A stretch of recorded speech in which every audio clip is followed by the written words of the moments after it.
What's up? This is DJ Loot taking another break from studio. Decided to do a break time video out and about at the Colonial Theater, sitting down with Sac music legend Bigg Mann. What is up? What's up? What's up, DJ Loot, man? Up in the building with you, mate. You know I had to come see you again. Yep, we just had you on Happy Hour, the radio show. Yeah. It was a great interview, chat rather, honestly. But we played some of your music, and we had to do this. We're talking about compilation appearances, so you and I are linking up. Going to be linking up a lot more. So yeah, definitely. But I got some great questions that you actually provided, so my viewers and they're going to learn a little bit about what you have going on right now. So let's get into it.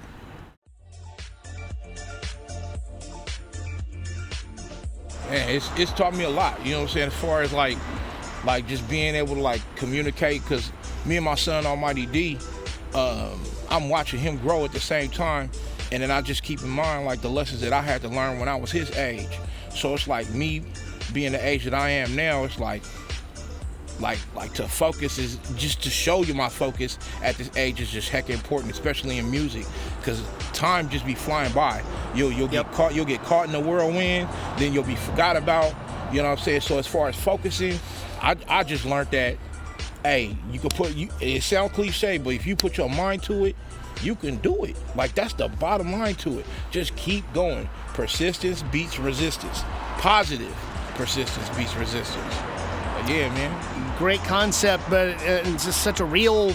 If people would just do that. Yeah.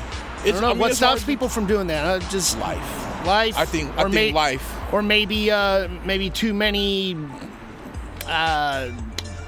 Steps back and they're like, well, maybe it's not for me. No, you can't have that. Yeah. I posted one thing will be the thing that blows you up. Yeah, exactly. And it may not be the thing you want to blow you up. Right. It may be some other talent that you have that'll just take off for you, and then all of a sudden it's but it's still you. It's still an essence of you. It may not be because I like comedy. I'm like, okay, if music don't work for me, I'm hitting the stage. I'm hitting the open mics, man, and then look for me. So. But I love music so much, I know I'm never going to stop. Good. But I saw this meme the other day, and when you just mentioned about the steps back, because sometimes you do got to go back to go forward. Okay. But the meme said some people don't realize that taking a couple steps back is just part of the dance. Yeah. And I thought of tango, just different kind of dance steps that people would do, and you literally stepping back, but it's part of the dance. So that's a good perspective. I'm glad you said Great that. Perspective. Man, it's kind of reflective to the first question, but it really let me know that I can do it and I still got it. It was a blessing to work on that album. I was inspired by a couple other activities, as far as a couple clients that were older than me in age, and I just watched them, their energy, their poise, their persistence, and their belief in themselves. Okay. So and then just taking that process and knocking out the album again, we did that again. We did the album in 30 days. You know what I'm saying? So right. It was it wasn't I'm gonna take my time with it. It was rushed, and I felt like how many summers do we got, really? At this age, how many summers do I got? So I was just took initiative and, just pushed through it, man. The moment in my life was my degrees of separation with the people I had met. All the way from Tupac rapping in my living room, but he was doing a business transaction with my mom because she was in the life as far as, with the crack, God rest her soul. No speaking ill will of the dead. I love my mother to death, but she was a part of the life. I didn't know who he was, but he's in my living room at my birthday party, my 13th birthday party, rapping. Wow. So it's bittersweet. It wasn't, but then I got out here when my mom moved me out here, and then I see the commercial for juice. So my degrees of separation, I started watching how everything was happening around me. And then by the time I got out here, I started rapping when I was in Sunny Slope, and I saw what he was doing. I Get Around had just came out. I was like, oh, this is what I gotta do. This is what I gotta do right here. You know what I'm saying? And nobody was telling me no. I was writing little raps here and there, and people was like, oh, go on, Marco, do your thing. Do your thing, Marco. And I was like, okay, well, I'm gonna rock with it then. But when I met him and my degrees of separation, the people who are rapping Forte, Big Hearn, you know what I'm saying? coming across these people, even Too Short in Oakland. When I came across these people, and I'm young, I wasn't like into life like that. You know what I'm saying? I was doing my thing just as a young buck, admiring what they do. You know what I'm saying? So once all that happened, I just watched my degrees of separation, and that's what inspired me, like to like really take it seriously. Nice.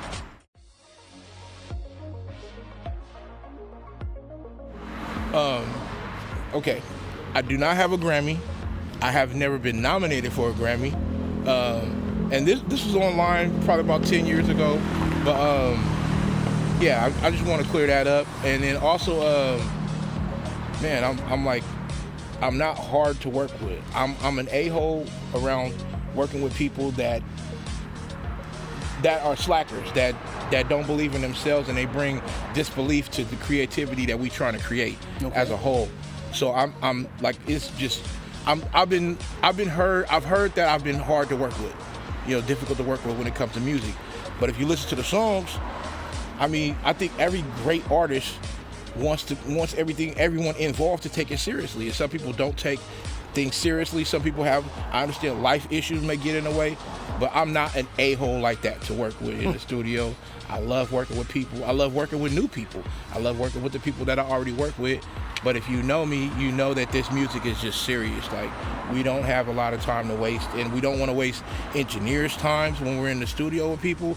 We don't want to waste time at all, you know what I'm saying? So I'm the same way. It's just, you can play after the work's done. You can enjoy the art and the result when it's done. Just get in there and work. Stop messing around, wasting time. Right.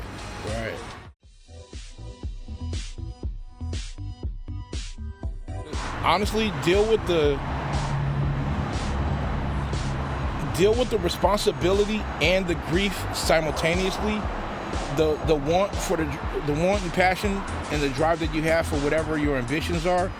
I'm not saying set it on the back burner, because sometimes some of us work well under pressure where we can keep going while we're dealing with grief. We can keep going while we're dealing with our responsibilities that don't stop. So you got to keep going when it comes to your responsibility. And the grief is just going to be there. So you got to find your niche to deal with the grief, because can't nobody deal with it for you. You know what I'm saying? And as far as your ambition and your dreams and your goals, you know, slide that in there when you can. Some people could work, you know, keep their mind off the grief, but you got to deal with the grief. You got to. If you don't, because I did that when my mother passed, and I was like, I'm just going to work. And then I did the death of Bell's palsy. I just worked through the grief, and it's going to come back, and you got to deal with it regardless. So go ahead and deal with the grief and your responsibilities simultaneously, and hopefully you have a good support system. You know, good support systems, that's like the best. Like, I think that's the best thing for anybody, because if I had a support system when I needed a support system, I'd be in a much better place right now. But I'm comfortable, I'm happy, and I'm glad that I went through what I went through to make me who I am today. But deal with that grief, y'all. Deal with depression, deal with it. It's all real, I promise you. Deal with it.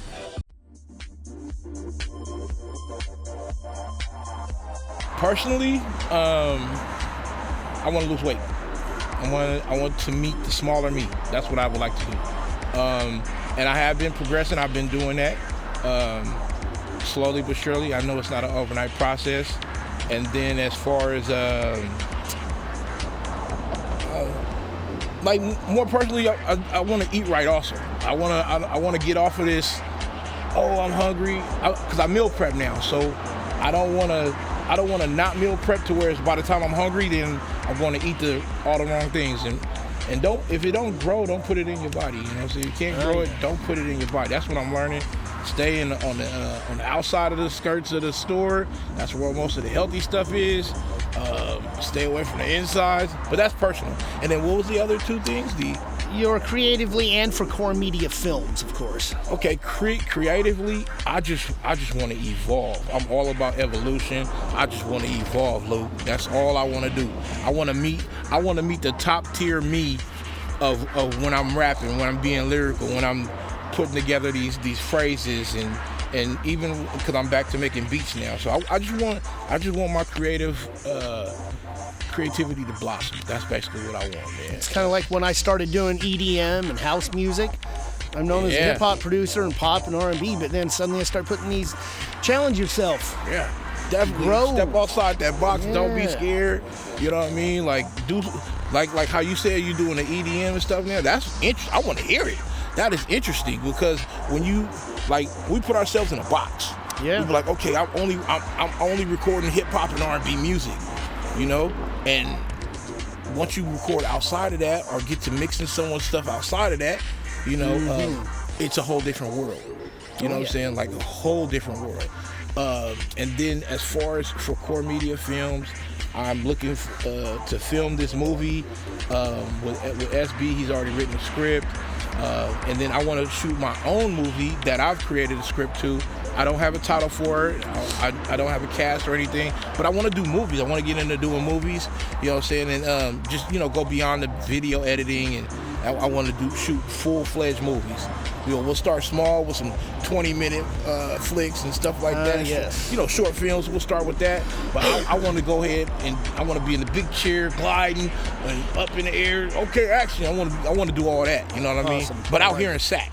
Yes. You know, out here in Sac. I want to hopefully get one of them big old studios where we can rent lots, and then everybody, okay, they shooting a movie over here, they shooting a project over here, and you know what I'm saying, it's a play going on over here. You know, I want to do all that. I want to have a big compound. I don't know who's doing that here. The only I think of Nobi, but he's in the Bay. Yeah, but who's the Nobi out here? Right. I shout out to Deion Taylor. He did do it out here before he went big and did Power and all that stuff. Like Deion Taylor had something popping in Elk Grove. I remember my boy Jay Ali. He was letting me know about out there. But yeah, man, I want to have like a huge compound. I don't know where it's gonna be at. Hopefully, maybe we take over something, you know, where it's respectable. You know, say where people in the community gonna appreciate it. But yeah, that's what I want to do. I want something huge, nothing small, everything big. Pause.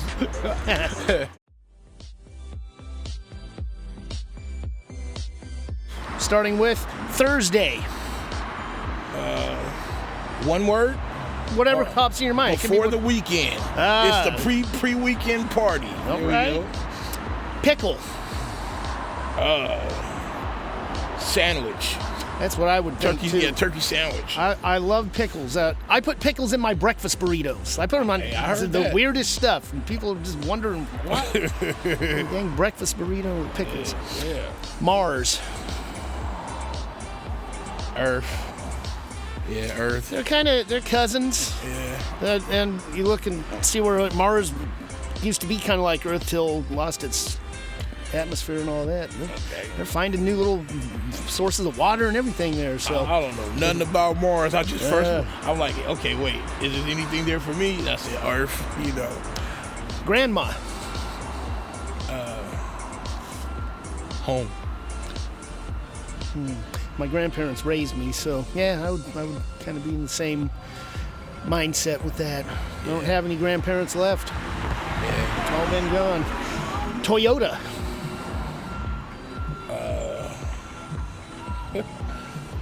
Toyota. Oh, what a feeling. You know what I mean? Perfect. Oh, what a feeling. Shoes. Just something to walk on. Just something to walk in. You know what I mean? Like, that's all. I'm not too big. I'm not a shoe fanatic or none of that. I used to must have Nike. It just had to be Nike. Okay. I only owned one pair of Jordans in my life, and they were like 2 series of them ago, and they were $25. I'll take them. Right. But I wear Skechers, the cheapest, most comfortable light shoes. Right. They're there to keep my feet safe and let me walk faster. Like I'm a New Balance guy. You know what I mean? Y'all better pay me for that New Balance, but I'm a New Balance guy. I'm out here in these things in the cold, but I don't get cold really. Trumpet. Miles Davis. Nice. Last one. Sofa. Al Bundy. Interesting first thought. I was just thinking of seeing this thing on YouTube about the history of Fox Network. So it was the only one that picked up this new at the time. Oh, what is this? This show about a dysfunctional family? No, we like stuff like nice, wholesome families. And, right. And they were the one that picked it up. And this whole thing where they're the basis for everything. Simpsons, the Family Guy, to that network. Yeah, so yeah, Al Bundy. Yeah. Yes. Yep. Now, but him say he would get home after selling shoes and horrible and days. just horrible days. Great show. I should download some episodes and revisit that. Yeah. Where can they find all things Bigg Mann related? All things Bigg Mann related, y'all could Google Bigg Mann, BiggMann. Google me, you know what I'm saying? Or go to Geddog Records or Geddog ENT, GEDDOG. You can find me all online, any site, whatever. Trust me, they got me there. I promise you. You will not be disappointed. You're going to see videos, movies I've been featured in. You're going to see what's upcoming, you know what I'm saying? Because I be leaking stuff all the time. You going to see some stuff, you know what I mean? And if it ain't me, it wasn't me. I didn't do it, you know what I mean? And we're here at the Colonial or outside of it. Yeah. Lots of great experiences there for you. That's why you picked the spot. Yeah, so where do you want to go? I love this place, man. This place, I actually, I was, what we call Mozzie, Timothy Turpin or Turpin Timothy. I can't remember the phrase he had, but I remember being right here. I had a show with the Federation. You know what I'm saying? Shout out to my boys Dooney, Goldie. You feel what I'm saying? Shout out to all y'all, man. But my boy Turpin Timothy, he pulled up on me. He was like, "Hey, woo, check this out, woo." And he was spitting for me like this before the days of Mozzie. Like I was right outside here and he was spitting for me. You know what I'm saying? And he had obviously knew who I was because I didn't know who the guy was, but I'm like, this dude is raw. And I'm like trying to tell my people like, hey man, you finna go on? I'm like, wait, hold on, this dude right here. So he came in, he was chilling with us all night at the show, you know what I'm saying? We was chilling. It was just hecka cool, man. Shout out to Mozzie. This place is just very important. It's monumental. A lot of Sacramento artists that came, put it down here. A lot of people, Bay Area artists came here to the Colonial Theater, that put it down here. People that came from all over to rock at the Colonial, man. And if you ever been here, much respect to you. And if you haven't, you know what I'm saying, I don't know. Are they still throwing shows here? No idea. No. I haven't been here in a long time. Yeah. Long time. It's 10 years. But yeah, man. I mean, it's been a minute for me too. But when Luke asked me, he said, you know, where's a monumental place, you know, that you feel, you know, connected with the music? You know what I'm saying? And I hope that all y'all, you know, get a dose, watch this episode, run it, share it with your friends, because right here, this is history. This is history. Like, how many people, I ain't seen nobody come here and be like, okay, I'm gonna do my interview here, or just come show love to some of these places in Sac. Because first I said the Blue Lamp, and we didn't know if the thing was still there, you know what I'm saying? The billboard thing, yeah. We didn't know if it was still there, so we was like, you know what?